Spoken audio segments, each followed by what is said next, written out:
দুনিয়ার কোনো কিছু হাসিল হয়ে যাওয়া এটা সফলতা নয়। একজন মুমিন মুসলিমের মর্যাদা আল্লাহর কাছে এক পাল্লায় যদি একজন মুমিন মুসলিমকে রাখেন, আরেক পাল্লায় পুরো পৃথিবীকে রাখেন। কেউ যদি পুরো পৃথিবীকে ধ্বংস করে দেয়, এটা আল্লাহর কাছে অত বড় অপরাধ নয় একজন মুমিনকে যদি কেউ হত্যা করে, এটা যত বড় অপরাধ।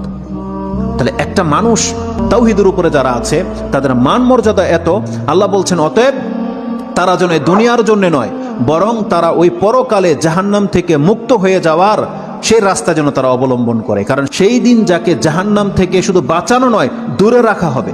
ওয়াউদখিলাল জান্নাহ, আর যাকে জান্নাতে প্রবেশ করিয়ে দেওয়া হবে, আল্লাহ বলছেন ফাকাদে ফাজ, এই হলো সফল কাম। কারণ জান্নাত এমন একটা জায়গা, এটা হচ্ছে চির সুখের জায়গা। একবার শুধু কোনো ব্যক্তিকে জান্নাতে ঢুকিয়ে দিলে জীবনের যত পেরেশানি আছে সব দূর হয়ে যাবে, সব দূর হয়ে যাবে। তাহলে পরকালের ব্যাপারটা হচ্ছে এমন। আল্লাহ বলতেছেন সেই দিন যাকে জান্নাতে ঢুকিয়ে দেওয়া হবে, আল্লাহ বলছেন এই ব্যক্তি হচ্ছে সফল কাম। তাহলে এই সফলতা আসবে কিসে? একমাত্র আপনার ঈমান, তাওহীদ। আপনি আল্লাহকে মেনে নিয়েছেন, আল্লাহর বান্দা, আপনি আল্লাহর সাথে শিরিক করেন না, এমন প্রত্যেকটা ব্যক্তি সেই জান্নাত সে পাবেই পাবে। এটা আল্লাহ ওয়াদা করেছে।